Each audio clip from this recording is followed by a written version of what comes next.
My name is Carolyn Caffelle. I'm from The Wishing Elephant. I make applique baby bodysuits and baby costumes, and I've been selling on Etsy since 2010. I'm Erin, and I run a company called Cotton and Flax. It's all textile home goods printed with my original pattern designs. And I've been on Etsy since probably 2008, but not under this name. Before that, I was selling my fine artworks on Etsy, but old school Etsy. I'm Jahje Ives. I have a company called Baby Jives Co. I've been on Etsy, registered since 2009, but I had a kid and it took me till 2010 to get started. And I make mobiles and home decor for children, really for their adults though. I'm Cassie Ewell, and I'm the owner of Zenned Jewelry, where we make inspirational hand-stamped jewelry. And I've been on Etsy since 2011. Great. I'm so excited to be chatting with you guys about social stuff today. To get the conversation going, I wanted to hear from each of you. Which is your most effective social media channel and why? Are we going down the line? Whichever order, if one of you wants to chime in. That's fine. I love Instagram. I love that it's a visual platform. I think that really lends itself well to telling another side of my business story. Also, I'm selling to young moms who maybe don't have a ton of time, and to be able to flip through Instagram really quickly is easy for them, and they're already there posting pictures of their kids, so it's kind of a perfect fit. And I'm going to differ a little bit. I do love Instagram, but Pinterest is my bread and butter. I love it there. I feel like it's been a place for me both to gather inspiration that feeds into my business, as well as, I mean, I'm in year 4 of my business at this point, so I feel like it's all about the data and the numbers to me. I really want to see results if I'm putting time into social media, and Pinterest is where I make the most sales from, so that to me is my strongest platform at this point. And for me, I'm back with Carolyn, where my strongest platform is definitely Instagram. Again, I'm dealing with mothers a lot of times who are planning their nurseries while they're nesting, they're out, or they're nursing a new child, they're flipping through Instagram. And I use it also to connect with my customers and really use it almost as my customer service as well. So people, it's always me behind the phone. People love that they can talk to me there. And I love that I can see where my things are going out in the world. And data-wise, it is my biggest platform that brings me business, followed by Pinterest. Hey. And like so many of the other ones, Instagram is my favorite as well. That's simply because that's where all of my ideal customers hang out. So I want to be where they are, and that's where they're at. So we get a lot of traffic from Instagram as well. Great.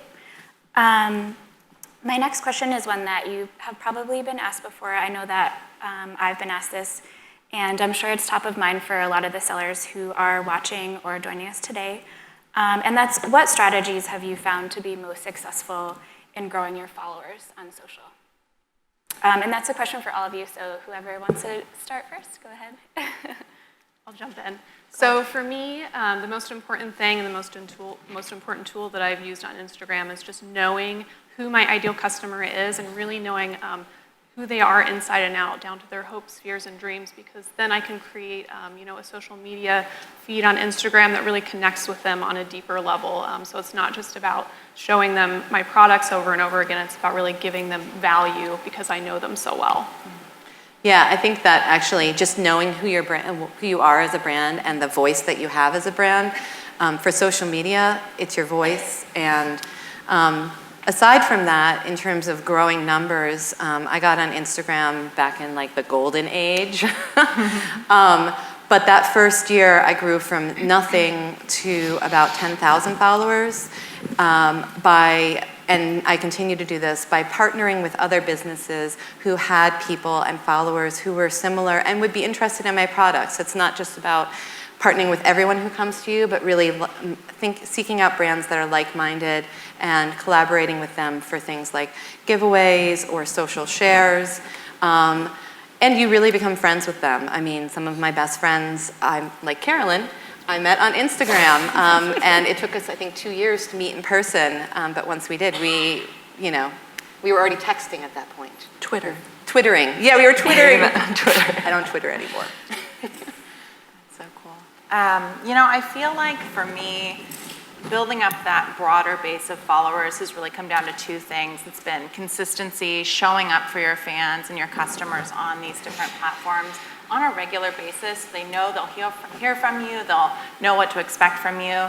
And the other thing is just not being afraid to join a new social platform when these new ones pop up. I know that this is something that I think can stress a lot of people out. Oh my God, it's like a new thing I have to learn. Like Instagram stories, what is this? Like Snapchat, is it something else? I don't know, like who has time? But honestly, the way that I feel like I've been able to reach this large group of people on these different platforms is just by like throwing myself in head first and not being afraid to make mistakes in the beginning so that you have that time to really figure out the best use of a platform and just develop your voice on that platform over time. And I'm going to say basically the same as Jahje, that working with other handmade small businesses has really helped. They all have trusted, or their followers trust them, and hopefully they're all shoppers and they're all interested in the things that I'm putting out there. And also working with influencers, and basically that just means reaching out to a blogger or somebody who has a large following and say like, how can we work together? And you can figure out different ways to go about that. But those have been the two biggest pieces for me. Cool. And we'll talk a little bit more about working with influencers later in our conversation. But Erin, I wanted to go back to something that you just mentioned, which is consistency, which is something that I think we all know is really key in social media, making sure you're posting on a daily basis, being consistent in your visuals. So I wanted to ask if you could talk a little bit more about what consistency means to you and the way that you approach what you share. Yeah, definitely. And I think that consistency starts with what your core brand values are and really understanding what's meaningful to your customers. Not necessarily just what's meaningful to you and your business, but what's going to be meaningful to the audience that you're trying to reach on these social media platforms. Because those can be two different things, right? Like I can show a lot of enthusiasm and excitement about preparing for a conference like this, but the folks who are following me want to know what I'm going to be talking about. They want to know what they're going to gain from tuning in online or showing up here in person. They want to know kind of what's in it for them, and figuring out how you can deliver that on a consistent basis and sticking to that type of messaging is really, really important to my brand especially. And then it ties into things like the visuals. It's important to understand those aesthetic elements that go into your visual social media marketing on Pinterest, on Instagram, even on Facebook and Twitter. You can have those visual elements included as well. And thinking about how to be cohesive and the colors and the tones of your photographs and what's going to really appeal and jump out to your specific customer base. Because it's going to be different depending on what demographic you're trying to reach, for sure. There's so many different elements, the copy, like all of this stuff is so specific to your individual business, but being able to really like zone in on that just with a laser focus and then provide that on a consistent basis every day, showing up. Do you have some examples, or maybe one example of one of the creative ways that you've kind of expressed one of your brand values in a visual way on Instagram? Yeah, absolutely. One of the things that I've been focused on Instagram is trying to implement more video content, and I know that that's something that I saw when I would post it, this like massive response. People would just be like, oh my gosh, this is incredible. Like it's very, very different than encountering that static image, especially when it comes to the process of developing my products. All of the products in my company are made kind of from start to finish in my Los Angeles studio. So I'm developing the patterns by hand, I'm drawing them out with a brush and ink on paper, and being able to show a little bit of that fundamental part of the process to my followers was really getting a lot more engagement. And so trying to make time to document that part of the process in my studio, bringing in one of my studio mates, hey, can you like hold this camera here while I draw, and just, I'm sorry, it's gonna take a minute, but like, I'll get you back later, I'll buy you lunch. Finding the ways to kind of make time to be creating that content on a consistent basis has made all the difference. That's great. Yeah. Cassie, my next question is for you. When we talk about social media, we often talk about the value that it's bringing to our business.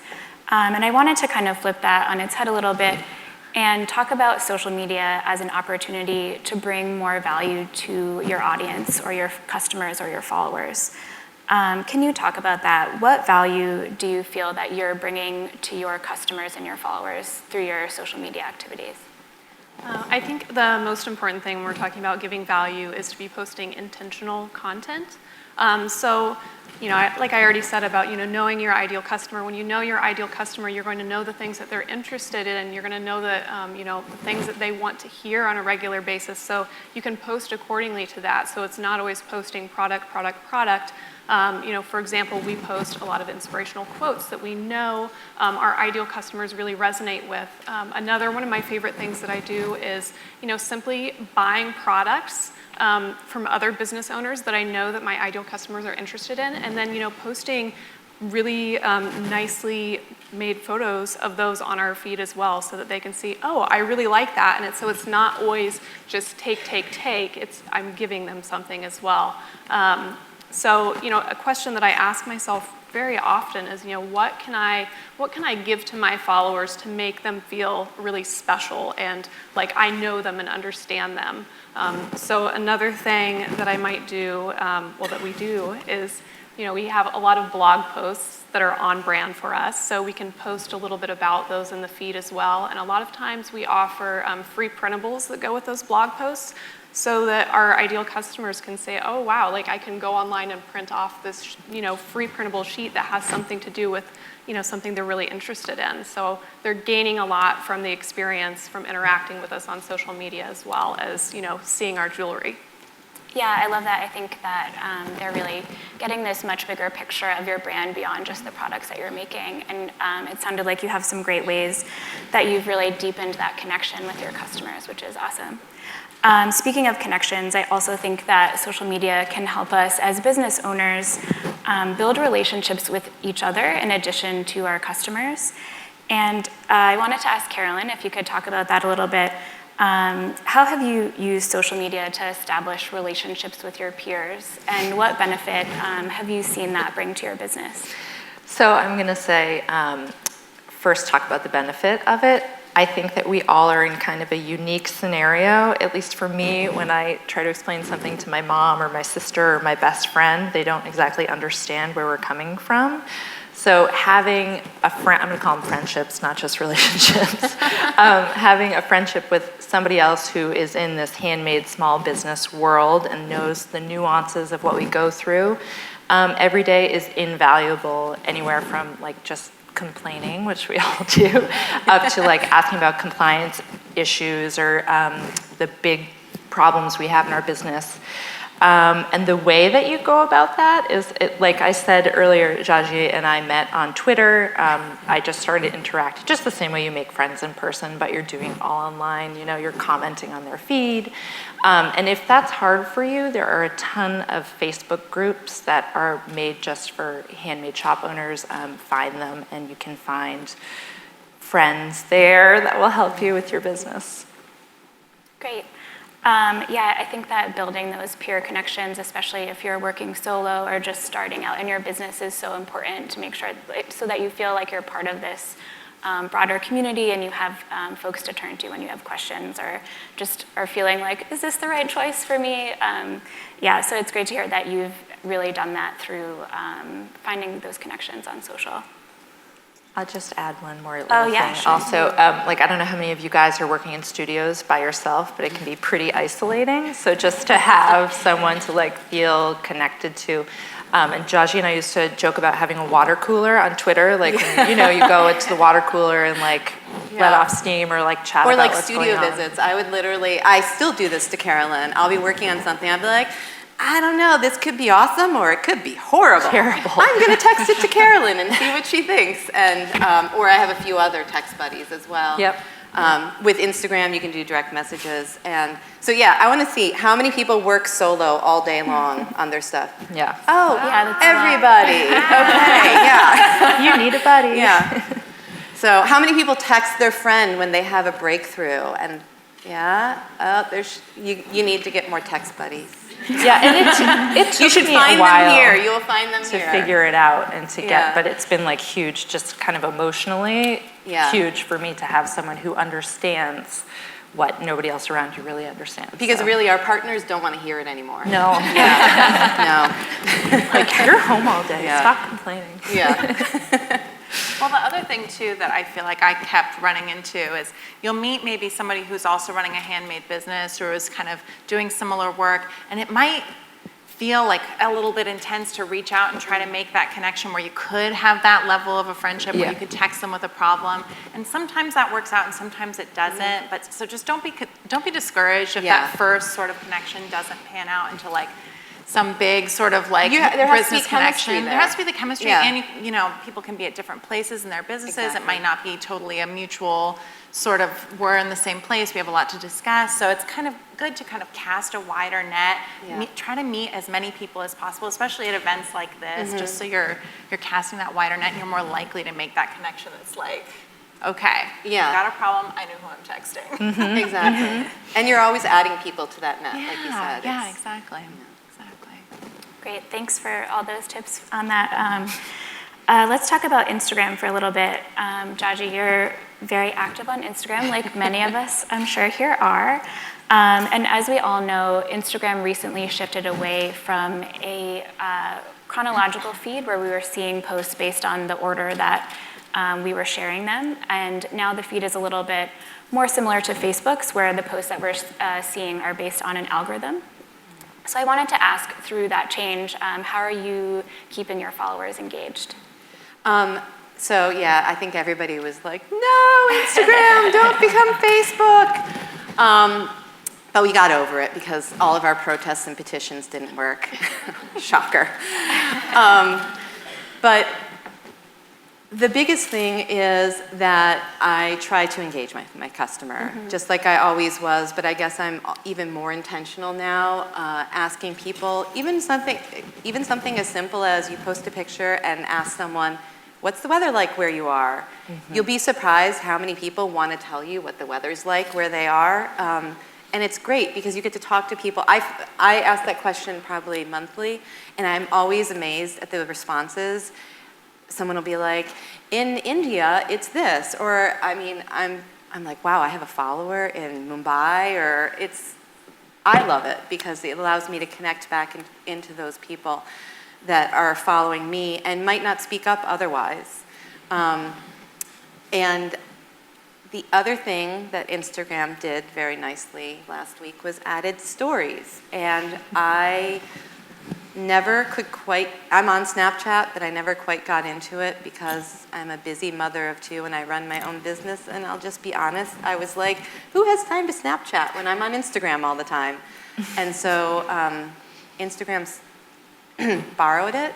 And I kind of love that because actually since then, like the first day I was like, yes, stories, I can do this, and provide it's almost like the wizard lifting the curtain. You can give people a 24-hour, really informal introduction to what you're doing that day. Also, I've noticed, I don't know if you guys have noticed this with the stories, it is not based on engagement because everybody's just going through it. There's people who are popping up in my stories that I'm not seeing their Instagram feeds anymore because I wasn't interacting with them enough, but I'm seeing them again in stories. And then going to their feed and being like, oh my gosh, I missed all this stuff, and reconnecting with them. So if you haven't uploaded and started using stories and you're on Instagram, do it. Because it's like, what do we want? We're sitting in our little places, making our stuff, and sitting on the internet waiting for someone to discover us. We want to connect. And so that's really what all What these it's all social about, media yeah. platforms are about, Yeah. is connecting and putting ourselves out there and our products out there. Yeah, I've been checking out all the stories of the folks that I follow, and it's been fun to see the balance between the much more curated Instagram feeds and then this much looser kind of behind the scenes access that you get on stories. So I'm excited to keep following along there. So with all of the content that we're sharing and keeping up with our businesses, it can be a lot to keep up with. And I wanted to ask you, Cassie, I know that you use an editorial calendar to help lighten the load of what you're sharing on social. So can you talk a little bit about what that calendar actually is and how it's helped you manage all of your social stuff? Yes, having an editorial calendar has like saved my life. It was one of those things that I resisted for way too long. I just saw on so many like e-courses that I would take, there's, make an editorial calendar, it'll make your life so much easier. And I just thought, it's another thing. I can't do another thing, but do it. It's just saved me so much stress and pressure. So I like to use Google Calendars for it because then I can share it with my team members very easily. But everything goes on this editorial calendar, from when new products are launching, blog posts, newsletters, sales, and then I can use my editorial calendar that has everything mapped out on it to schedule out when we're going to have photo shoots and what we're going to be taking photo shoots of. So it's really easy to plan those out. So then once I have all of our photo shoots done and just piles and piles of pictures and folders on my computer, I can go through and start scheduling things on all of our social media platforms. This is not a one-person job either. That's a big thing I want to point out too. When I started, it was just me, but I had to learn the hard way that I couldn't do it all on my own. So the editorial calendar really helped me see that and helped me fill in the gaps to outsource what I could outsource and figure out who I could get to do the things that I wasn't capable to do anymore. So it's really helped in a lot of ways. And most importantly, it enables us to post quality content consistently, which I wasn't able to do before. I was that person, like I'm sure all of you can relate to at some point, that was, every day I would wake up and I think, okay, what am I gonna post on Instagram today? I have no idea. And it would just be like this cloud hanging over my head all day until I got that post out. I don't have that anymore, so it's like magic. Yeah, I think that's great. Planning ahead can really definitely help you get more consistency in what you're sharing. And I also was curious to ask you about the photo shoots. Do you time your social photo shoots with the times when you're shooting your product photos as well, or how do you plan both of those out? No, we generally, it depends. I do a lot of the photography personally, and then I have another photographer that I hired last year that does some of the photography. She does most of the social media photography, like the styled shots, and then I do a lot of the product shots, but she started taking some of that on now. So we used to keep it all separate, but now sometimes when she comes in, I do throw in some of the product photography, but it was separate for a long time, and we usually don't have a lot of product photography that's, that we have to get done, so usually we're just more working on the social media. Yeah, and we do those sometimes once a week, depending on the season and what we have coming up. So great. We have them pretty regularly. Cool. To switch gears a little bit, my next question is for all of you. I think on a daily basis, it can be really easy to get caught up in the number of likes that our photos are getting and the number of followers we have on our social accounts. And it's easy to lose sight of the impact that your social media efforts are actually having on your business. I wanted to ask each of you to talk a little bit about the role that you think your social media efforts are playing and what kind of impact that's having on your sales and your business growth. I'll dive in. Just to address that first part, I think that there is a lot of fear that we bring to the table in terms of that feeling of I'm not getting enough likes, I'm not getting enough engagement, and you can take it really personally. And I think this is especially true for creative people or artists who are making this work that is deeply personal for us. It's the dream that we have to share this work with our fans and followers and customers. And when we don't see that engagement come back, it's almost like a little dig at your ego. But I think it's really important to remember that literally everyone starts at zero. We all start with 0 fans, 0 followers on these new platforms, and it just takes time to build up that following and to find the folks who your work will really resonate with because they're out there.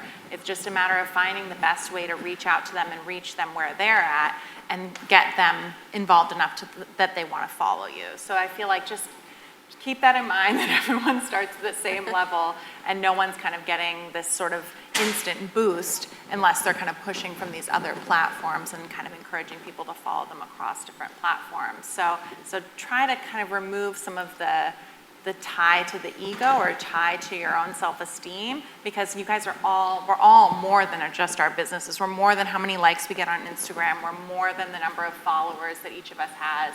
We all have so much more value and so much more to offer to the world than, you know, our follower count on Instagram. So kind of be able to separate the online personal, stuff from real life. I think that can really be helpful. I will add that if your goal is numbers, that's all you're going to get. What you want to have is the interaction with your customers and really sales, right? And telling the story of your brand. And I shared a quote with these guys. It's being famous on Instagram is like being rich in Monopoly. So it's like it doesn't really mean anything unless you can convert it into the sales and the engagement and the storytelling. So just be true to your brand and just be easy on yourself. Don't worry so much about numbers and likes and comments and stuff.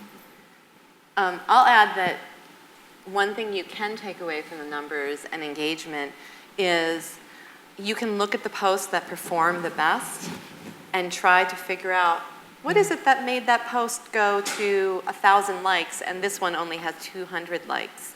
Maybe it went viral, maybe you were featured on Instagram, but also maybe you struck a chord with your customers that if you look at your highest liked photographs, you can start seeing what your customers are really responding to. But I will say that you don't have to always do those photographs. You are really on these social platforms to build the story of your own brand. And so sometimes I'll share a photograph that's really very specific to my brand. I won't get a lot of likes, but I'll actually get a lot of engagement. Like I'll get like 40 comments, but 200 likes. And it's really a give and take, and you're the captain of your own ship.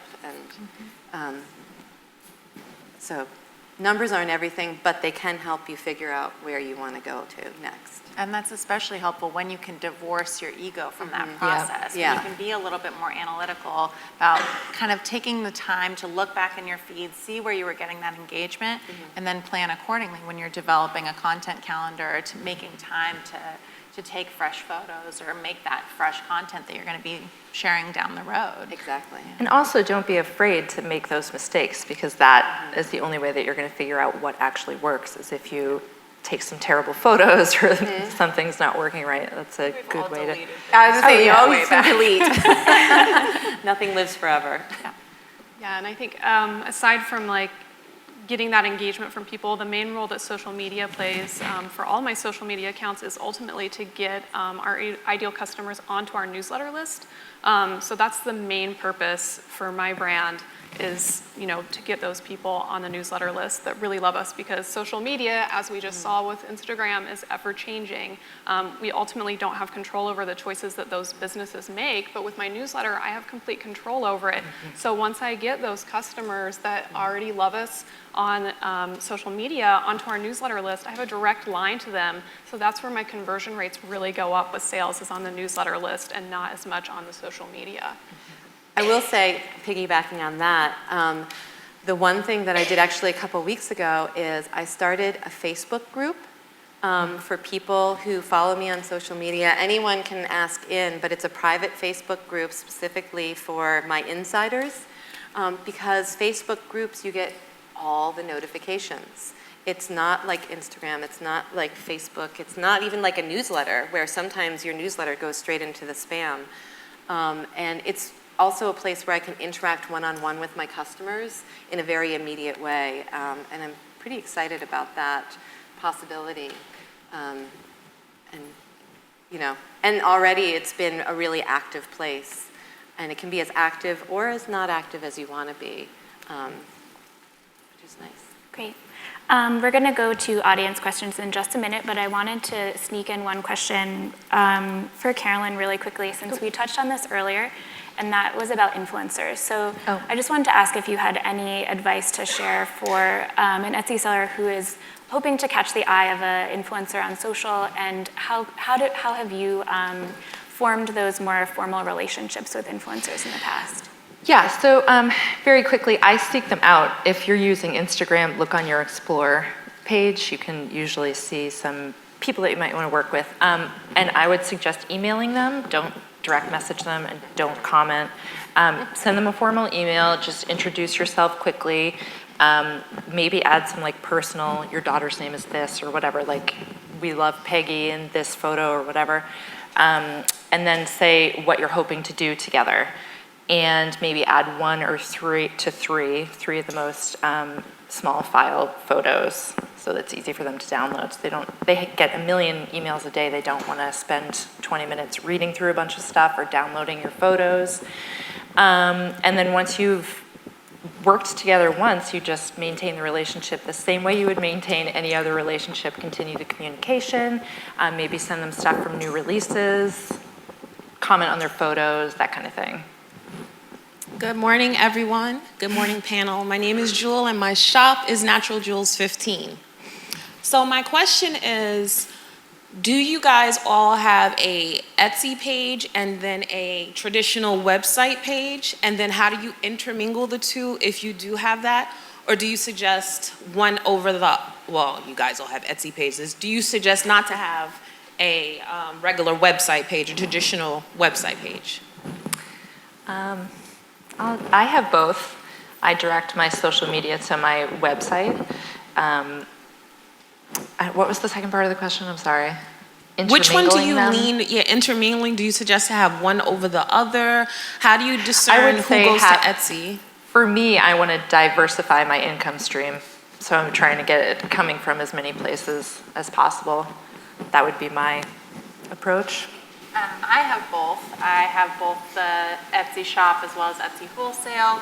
Then I have my own e-commerce website that I maintain on my own. And I think it's just a matter of starting wherever you're at. I started with just an Etsy site, and then once I had the capital and a little bit more time to develop my own website, I went that direction as well, because it can't hurt to have something that is completely under your control and you can manipulate in a lot of different ways. I think that for a lot of people, though, especially folks who are just getting started on Etsy, it's like, I just need to focus on that one thing, get kind of mastery of having an Etsy site or working on social media until you've kind of built that business up, and then you can diversify however you think is best for your business. Yeah, I'm just going to echo that. I have both. I have Etsy, I have Etsy wholesale, and I have my own website. I think I look at Etsy as almost like it's advertising for me. So I don't have to do the work because when people go there, they're looking for something in particular, and I'm part of that advertising machine that Etsy's pushing. And so my social media efforts, people go to my Etsy shop, but I push to my own website because that's where I'm doing my own advertising for. But from talking to people who follow me, everybody finds you where they want to find you. So That's true. Yeah, I have an e-commerce website as well, and I push most of my social media followers to that simply because on there as well, that's where I can have more engaging opt-in offers too to get people on the newsletter list that I talked about. And like Jahje said, on Etsy, it's already generating a lot of the traffic for me, so I don't really need to push it, and I want to diversify. Yeah. And I should say, I think actually all of us created our own e-commerce before Etsy had the option to create e-commerce Through Pat. which, man, is that so much easier. Yes. So, I think that there's a few questions coming in from social about Pinterest, so maybe Erin, you want to ask. Yeah. I'm going to try to combine them into one just to maybe touch on all, but there's a lot of curiosity about learning more about how Pinterest works and how to add Pinterest to your marketing strategy, how you can market to a target audience on Pinterest. So maybe if you just have some general advice for getting up and running and marketing your shop. Yeah, absolutely. Pinterest is an amazing tool to be able to paint a much richer picture of what your business is about, and what the core values of your business are about, and to just kind of have a place to kind of go over a larger range of topics and sort of interests that your customers might have and keep them engaged in a kind of a deeper way rather than just pushing products or showing your studio practice, which is something that I do on Instagram. Pinterest is a place for me to share home decor ideas, ways that they might be able to use my products to enrich their lives. beyond just sharing listing photos or sort of behind the scenes photos from my business. So it gives me a place to kind of paint that broader picture, have a deeper conversation, as well as kind of engage with other sort of connected things that might relate to my brand but aren't necessarily in my shop. It's a place for me to kind of align myself with other brands, with other companies that are kind of building off of the same message or sharing similar values with my own, just to help kind of round everything out. It gives me more opportunities to reach out on a much more frequent basis than I could possibly post on Instagram. It's not unusual to post 10 pins in a day that you're able to engage with people on that frequent basis. But if I posted 10 Instagrams in a row, it would be like, whoa, slow down. Okay, yeah, we've heard from you enough today, Erin. That's Unfollow. plenty. Yeah, exactly. And so it's just an opportunity for me to engage in a different place and with people who are in a different state of mind, I think. When people are on Pinterest, they're thinking about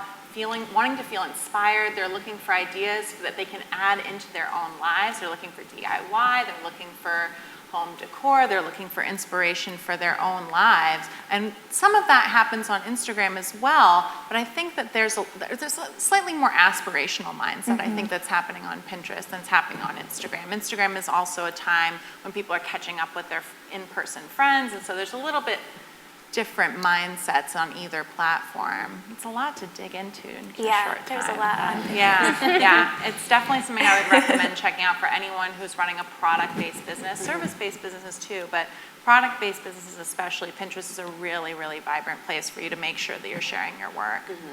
Great. And I was going to say, with Pinterest, there's great apps that can help you schedule Pinterest. I don't know if you use any of them, but I use a scheduling app for Pinterest.